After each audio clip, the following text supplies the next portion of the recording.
Welcome to Brainwaves and Breakthroughs.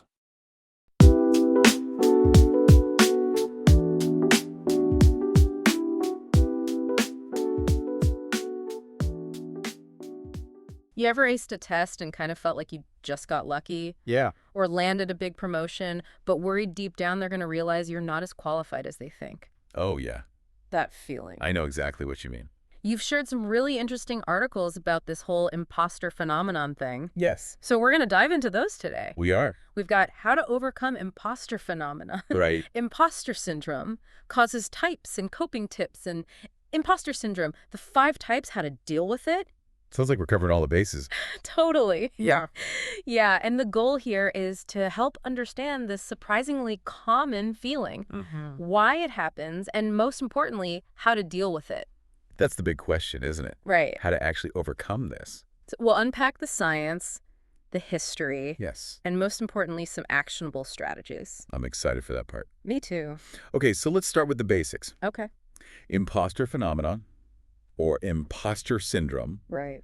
It's not a clinical diagnosis, Yeah. but it's this pervasive feeling of being a fraud, Yeah. despite evidence that you're successful. 82% of people experience this at some point. 82%. That's wild. That's a lot of people feeling like imposters. No wonder it feels like everyone's secretly freaking out about being found out. Right, and it goes beyond just everyday self-doubt. Yeah. It's really a deeper fear of not deserving your accomplishments. Oh, yeah. And these articles highlight some key things to look out for. Mm-hmm. Downplaying your achievements, attributing your success to luck or external factors, Yep. and this paralyzing fear of Oh, failure. that fear of failure can be crippling. It can be. And it can actually become a self-fulfilling prophecy. How so? Well, you get so caught up worrying about messing up that you either over-prepare and burn yourself out, Right. or you just avoid taking risks altogether. And that avoidance can hold you back. It can. Now, one article we have here, Mm-hmm. imposter syndrome. The 5 types, how to deal with it, Yeah. actually breaks down these feelings into 5 distinct types. Yeah, the types were really eye-opening. Really? It's like, oh, that's why I react this way Right. in certain situations. You start to see those patterns. Totally. So should we break down each type? Let's do it. All right, let's start with the perfectionist. Okay, the perfectionist. Driven by these impossibly high standards. Yeah. And any tiny flaw feels like a huge failure to them. They just can't accept that good enough is actually good enough. Right. They spend hours agonizing over tiny mistakes, even when everyone else is praising their work. Ugh, that's so me. Really. It's like no matter how successful something is, I always focus on what I could have done better. And it's exhausting, right? It is. It can really be counterproductive. It can. Okay, next up we have the superhuman. The superhuman. This is the person who feels like they have to excel in every single area of their life.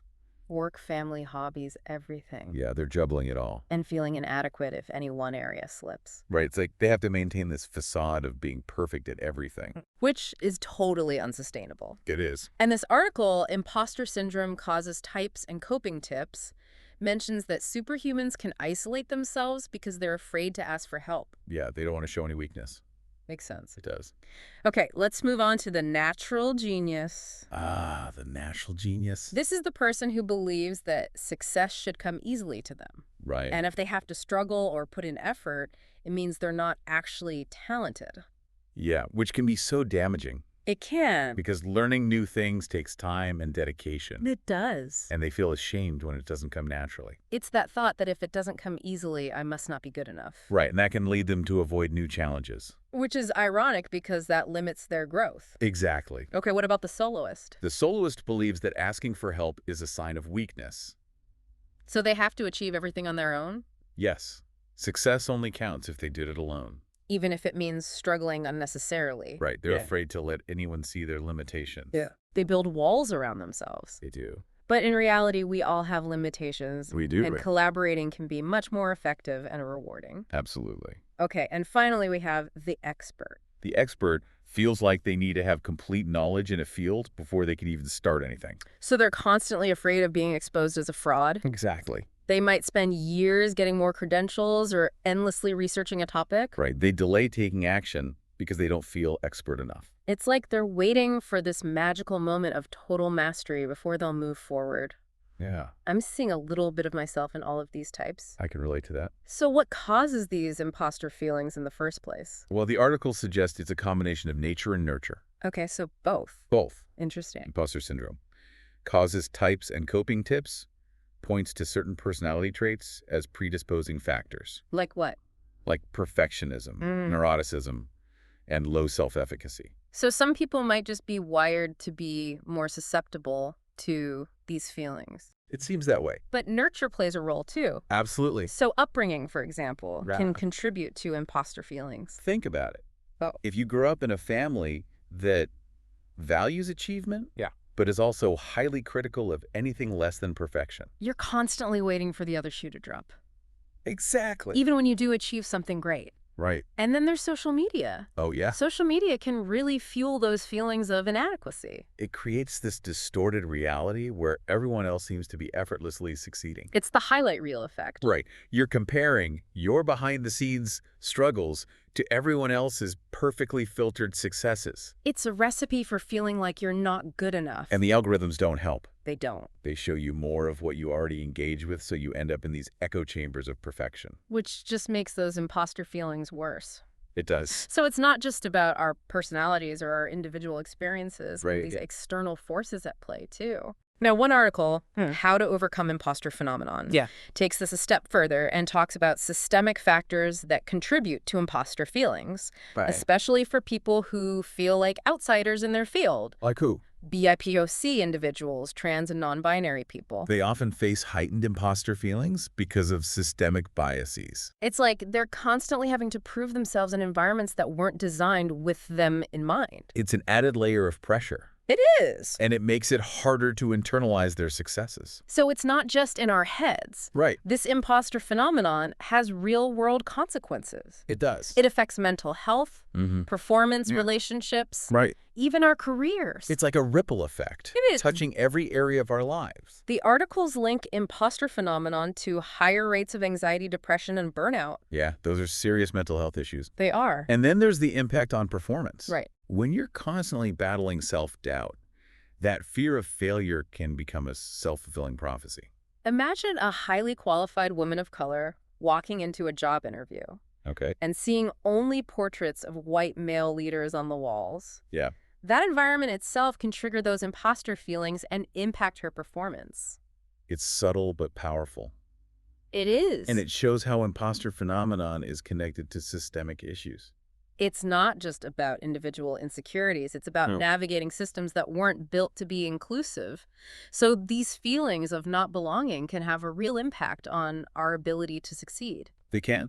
And then there are the relational impacts. Yeah, when you're constantly doubting your worth, it's hard to connect genuinely with others. You're afraid of being vulnerable. Right. Because you're worried about rejection or judgment. So you end up building walls around yourself. Exactly. And professionally, imposter phenomenon can hold you back in so many ways. Like, Well, the articles mention risk aversion, difficulty negotiating for what you deserve, and even staying in unsatisfying jobs for too long. you're trapped in this cycle of self-doubt, You are. even when you're talented and capable. It's classic self-sabotage, It is. fueled by those imposter feelings. So we know that imposter phenomenon is incredibly common. It's deeply rooted in our personalities and experiences, Yes. and it can have serious consequences. It can. But the big question is, what can we actually do about it? Well, the good news is there's hope.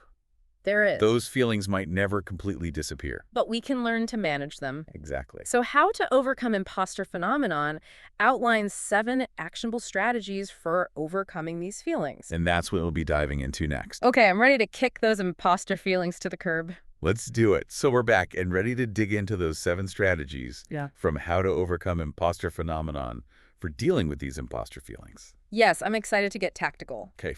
Because we spent a lot of time understanding what imposter phenomenon is and how it shows up. Right. But now I want to know what we can actually do about it. That's the key, right? Yeah. Having a plan for when it pops up. Because it can happen even when we've made progress. It can. How to Overcome Imposter Phenomenon mentioned that even just changes in our social reference group can trigger those feelings. Yes. It's like you're doing great in your current role, feeling confident. Yeah. But then you get a promotion and suddenly you're surrounded by people who are more senior Right. with even more impressive achievements. And you start to doubt yourself again. Oh, totally. Like the bar for success gets raised. Exactly. And you wonder if you even belong there. Right. And your skills haven't changed. Yeah. But your context has. That's a good point. And that's where that 7th strategy comes in. Accepting that it might come back. Yes, accepting that those imposter feelings might return. So it's normal that it fluctuates. Yeah. It doesn't mean we're back at square one. Right? It's like those unwelcome house guests. I like that analogy. They just pop in sometimes. And we need a plan for dealing with them. Yes. So instead of being like, oh my God, I'm not good enough. Right. We can be like, okay, I recognize you imposter feelings. Mm-hmm. I've dealt with you before. And you've got the tools to deal with them again. Exactly. You've leveled up. You've got these strategies now for challenging those thoughts. For gathering evidence of my competence. Right. For being kind to myself. That's all part of it. Okay, so we've got our arsenal of strategies. You do. But I'm thinking back to those 5 imposter types. Yeah. Do those strategies apply universally? That's a good question. Or do we need to tailor them? I think tailoring them can be really helpful. Okay, so let's go through each type. All right, let's start with the perfectionist. Okay. Remember, they get caught in that cycle of self-criticism and impossible standards. So for them, letting go of perfectionism is key. It is. And reframing failure as a learning opportunity. Exactly. They need to shift their mindset from, I must be flawless, to mistakes are okay. to mistakes help me grow. And for the superhuman who's trying to do it all, Yeah. maybe learning to delegate and set boundaries would help. Oh, absolutely. They need to realize they can't do everything themselves. And asking for help isn't weak. It's not. It's actually a strength. It's a sign of self-awareness. It is. What about the natural genius? Well, they need to redefine success. Okay. It's not about instant mastery. But about effort and growth. Yes, celebrate those small wins along the way. So enjoy the journey even when it's hard. Right. Even the most gifted people had to put in the work. Nobody's born an expert. Nope. Okay, and the soloist? For the soloist, it's about recognizing the power of collaboration. And that achieving something together doesn't make their contribution less meaningful. Exactly. It's about shifting from, I have to do this alone, to we can do this together. yes, and often have more fun along the way. And maybe even be more successful. It's possible. And finally, the expert. The expert who needs to know everything. They need to challenge that need for certainty. They do. And get comfortable with ambiguity. And accept that they'll never know everything. It's a continuous learning process. It is. So much good stuff here. There is. But I'm curious about the history of imposter phenomenon. Oh, yeah. Where did this idea even come from? Well, it goes back to 1978. Okay. When doctors Pauline Clance and Suzanne Imes first used the term. Interesting. Their research focused on high-achieving women. So it was initially thought to be a women's issue. It was. That makes sense given the societal pressures back then. It does. Women were expected to be modest and downplay their achievement. Right, which could lead to feeling like they didn't deserve their success. It's like they were conditioned to feel like imposters. In a way, they were. And while we know it affects everyone... Mm-hmm. Men, women, people of all races. Right. It's important to remember that historical context. Because it shows how societal norms can influence how we see ourselves. It's not just an individual thing. No, it's connected to bigger societal forces. So we need to be mindful of those external factors. Yes, they can contribute to our internal struggles. This is all so fascinating. It is. But I'm also feeling a little overwhelmed. I can understand that. We've covered so much. We have. The types, the causes, the strategies. Yeah. It's a lot. It is. But remember, it's a process. Okay. You don't have to do everything at once. Just take it one step at a time. Find what works for you. Well, luckily we have one more part to go Woohoo. to really unpack these strategies even further. It's right. All right, so we're back ready to really dive deep into these 7 strategies for overcoming imposter phenomenon.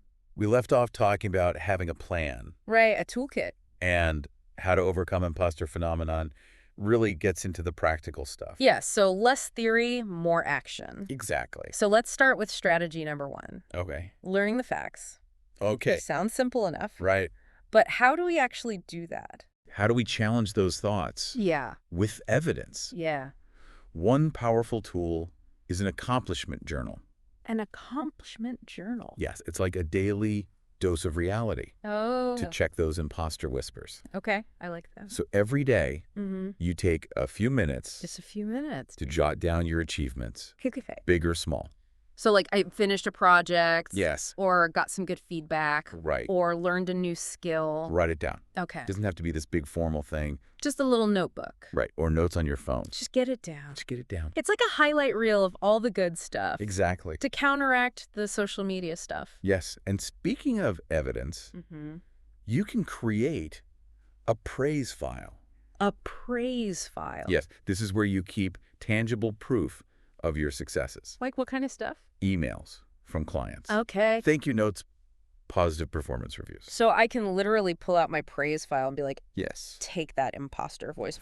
Yes. I have proof. You do. You've got receipts. Okay, I love it. All right, what about sharing your feelings? Okay. We talked about talking to people outside our field. Yeah, to get a different perspective. Right.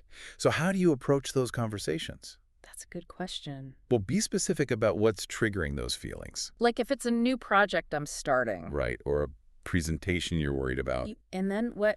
Ask for honest feedback. So instead of saying, I'm not good enough for this promotion, I could say, hey, I'm feeling a little intimidated by this new role. What do you think? Exactly. And then what? Well, you might be surprised by what you hear. Okay. People outside our field can often see our strengths more clearly. Because they're not caught up in the same pressures. Exactly. It's like a reality check. It is. But we're not just fishing for compliments. Right. It's about self-reflection. Yes, and growth. Okay, now what about celebrating our successes? Oh, this is a big one. I am so bad at this. I know a lot of people are. I just downplay them or move on to the next thing. Right, so here's a tip. Okay. Schedule celebration time into your week. Celebration time. Yes, even just 15 minutes. Yeah. To reflect on your wins. And just feel good about them. Yes, feel that pride and satisfaction. So no checking email, no social media. No, just celebrate. I can do that. You can. Okay, what about perfectionism? Ah, yes, the enemy. How do we let that go? Well, think of perfection not as flawless execution, Okay. but as striving for excellence. Okay. While accepting that mistakes are inevitable. Mistakes are part of the process. They are. Okay. So set realistic expectations. Okay. Aim for 80% or even 70%. Instead of 100% all the time. It takes the pressure off. It does. And you might even make more progress. Because I'm not constantly setting myself up to fail. Right. Okay, now self-compassion. This one can feel a little woo-woo. It does. But it's important. How do we actually be kinder to ourselves? Well, try self-affirmation. Those positive statements. Yes, they can be really powerful. So instead of, I'm not good enough. You could say, I am capable and worthy. Even if I don't achieve this specific thing. It might feel cheesy at first. But if I keep doing it. It can rewire those negative thought patterns. Okay. And mindfulness can help too. Mindfulness. Yes, paying attention to the present moment. Okay. Without judgment. So when those negative thoughts come up. You notice them. But I don't engage with them. You don't let them control you. Okay. That makes sense. And then there's sharing our failures. Oh, that's a scary one. It can be. What if people judge me? Well, start with a trusted circle. People who will support me. Yes. And share a small failure. Something low stakes. Right. And focus on what you learned from it. The takeaways? Exactly. You might be surprised by how receptive people are. They might even share their own failures. It's a reminder that we're all human. We all mess up sometimes. We do. And finally, accepting that those imposter feelings might come back. This is a big one. So how do we prepare for that? Yeah, how do we deal with it when it happens? Create a coping toolkit. Oh, okay. What's that? It's a collection of strategies that have worked for you in the past. So when those feelings come up, I have a plan. You do? Like a mental health first aid kit. Exactly. It might include journaling, gratitude walks in nature, listening to music. Whatever helps. Whatever helps. This has been so helpful. I'm glad. I feel like I have a whole new understanding of imposter phenomenon. Look. And a bunch of strategies to help me deal with it. You do. And you're not alone in this. So many people feel this way. They do. The key is to acknowledge it and challenge those thoughts. And keep practicing those strategies. Thank you so much for guiding us through this. It's been my pleasure. I think our listeners are going to feel so empowered. I hope so. Remember, awareness is the first step. It is. And from there, anything is possible. Absolutely. So that wraps up this deep dive on imposter phenomenon. It does. But the conversation doesn't end here. Keep exploring. Share your experiences. And celebrate your journey. We'll see you next time for another deep dive.